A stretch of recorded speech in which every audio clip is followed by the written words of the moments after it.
Ang programang ito ay rated SPG. Striktong patnubay at gabay ng magulang ang kailangan. Maaaring may masiselang tema, lengguwahe, karahasan, sexual, horror o droga na hindi angkop sa mga bata. Trixie, tutulungan si Lilet. Alamin natin. Welcome back sa aking channel, mga kaganapan sa Lilet Matias. Pinarealize ni Tinang Ses sa ating bida na si Lilet na hindi niya kailangan saluhin lahat ng hirap na pinagdadaanan niya dahil sa buhay. Minsan ay kailangan din natin ng taong tutulong sa atin. Kaya naman, dahil sa sinabing yon ni Ses, ay naisip ni Lilet na mali ang ginawa niya kay Bonnie, na napagtaasan niya ito ng boses at nagawa niyang pagbintangan ito na gusto talaga nito na umayaw na si Lilet sa kaso para maagaw niya ang kaso ni Nanay Chato kay Lilet. Gayong ang gusto lang pala nitong si Bonnie ay tulungan siya at sabay nilang ipanalo ang kaso ni Nanay Chato dahil pareho sila ng hangarin na makatulong kay Langgay pati na din nga dito kay Nanay Chato. Kaya kinabukasan ay agad na niyang kinontak itong si Bonnie para manghingi ng sorry sa mga nasabi niya nung mga araw na yon dahil hindi niya lang daw talaga makaya o mapigil ang mga emosyon niya. Kaya kung ano-ano na lang ang lumalabas sa bibig nito. Sinabi ni Bonnie na okay lang yon, Lilet. Lagi naman kitang iniintindi. Sinabi ni Lilet na pumapayag na siya na tulungan siya ni Bonnie sa kaso ni Nanay Chato dahil alam niyang mas mananalo sila sa kaso kapag nagtulungan silang dalawa. Nagkasundo na ang dalawa na ora mismo ay pag-aaralan na nila ng sabay ang kaso ni Nanay Chato para malaman kung ano pang mga strategy ang pwede nilang gawin para maipanalo ang kaso ni Nanay Chato. Nagpunta si Lilet sa office ni Bonnie. Binigay niya ang files ni Nanay Chato na pag-aaralan nila para mapanatili o mapanalo nila ang kaso. Maya-maya, dumating nga itong kontrabidang si Eira. Minaliit na naman niya itong si Lilet.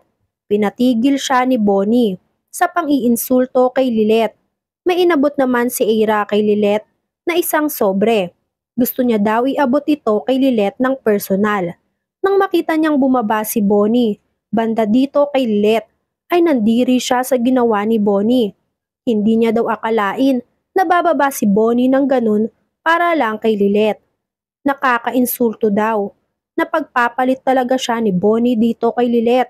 Kay Lilet na ilalampaso niya sa susunod na hearing nila. Natawa naman si Bonnie. Sinabi niya kay Eira na paano mo naman lalampasuhin si Lilet sa korte kung kasama na niya kung makaharap mo sa hearing. Nagimbal naman si Eira. Hindi niya matanggap na magkakampihan si Lilet at Bonnie sa korte. Ininis naman siya ni Lilet. Oh, I can feel your fear, Attorney Eira. Sumabat naman si Eira. Ako duwag. Well, I see you in court. Sabay alis. Pag-alis ni Eira, sinabi ni Bonnie kay Lilet na hindi magugustuhan ni Nanay Chato ang sulat na padala ng korte dahil ito na nga ang magiging huling laban nila. At dahil huling laban na, pinuntahan nila si Nanay Chato. Pinilit ulit nila si Nanay Chato na gawing witness ang anak na si Langgay dahil yun lang ang huling halas nila para manalo sa kaso. Pero matigas talaga si Nanay Chato. Hindi siya pumapayag na gawing witness itong si Langgay sa kaso niya. Sinabi ni Bonnie na malaking tulong ho kung tetestigo si Langgay dahil bukod ho sa inyo ni Carding, si Langgay ang nakakaalam ng pinakatotoong nangyari nung araw na yon. Nakulitan si Nanay Chato. Sinabi niya sa dalawa, bakit ba ang kulit nyo? Ikulong nyo na lang ako. Kahit anong mangyari, hindi ko hahayaan na tumistigo si Langgay. Hayaan nyo na lang na makulong ako. Umalis na kayo kung hindi nyo ko kayang ipagtanggol na hindi na nadamay si Langgay sa kaso. Umalis si Nanay Chato. Iniwan niya si Bonnie at si Lilet. At dahil nahiwagahan sila kung bakit ayaw ni Nanay Chato na tumistigo si Langgay, pinuntahan nila mismo itong si Langgay. Nakita nila na nag-hysterical si Langgay matapos nitong makakita ng dugo sa nasugatan niyang kamay. Nataranta si Lilet at Bonnie. Nilapitan nila si Langgay at bigla na lang itong nahimatay. Hindi nila alam kung bakit gano'n na lang ang takot ni Langgay nang makakita ito ng dugo sa kamay niya. Kaya naman nagsimula ng magtaka ang dalawa. Pag-uwi ni Lilet at ito ngang si Bonnie sa kani-kanilang mga bahay. Tinawagan ni Lilet si Bonnie. Sinabi niya dito na sana matapos na lahat ng pinagdadaanan ni Nanay Chato at Langgay. Pero pakiramdam ko kasi meron pang detalyeng hindi lumalabas eh. Sinabi ni Bonnie na pareho tayo ng iniisip. Hindi ko din alam at hindi ko maintindihan kung bakit ayaw ni Nanay Chato iharap si Langgay sa korte. Feeling ko may tinatago si Nanay Chato. Dagdag ni Bonnie, pasasaan pa at malalaman din natin yan sa tamang panahon. Pagtapos ng usapan ng dalawa, hindi pa din maalis sa isip ni Lilet ang dahilan ni Nanay Chato kung bakit takot na takot siya na isalang si Langgay bilang star witness niya. Naisip niya, Nanay Chato, may hindi ka pa ba sinasabi sa akin? Feeling ko kasi Nanay Chato, may pinagtatakpan ka at nagsisinungaling ka. Sana umamin ka na lang sa amin para hindi na tayo mahirapan pa sa kaso. Samantala, nagdasal si Nanay Chato sa chapel. Humihingi siya ng tawad dito dahil sa pagtatakip niya kay Langgay sa kasalanan nito. Hindi daw kasi kaya ni Nanay Chato na magdusa si Langgay sa kulungan nang ganun ang kalagayan niya. Habang nagdadasal nga si Nanay Chato, bigla na rin nga lang siyang natumba.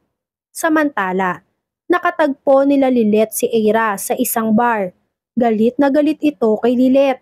Hinarangan ni Bonnie si Eira dahil alam niya ang ugali nitong si Eira na any moment ay susugurin ni Eira si Lilet. Dahil sa galit nito, sinabi ni Eira, "Bakit nandito kayo? You want to witness Attorney Eira Simon's fall from grace?" O ito sabay hablot sa buhok ni Lilet at winagwag nga itong si Lilet.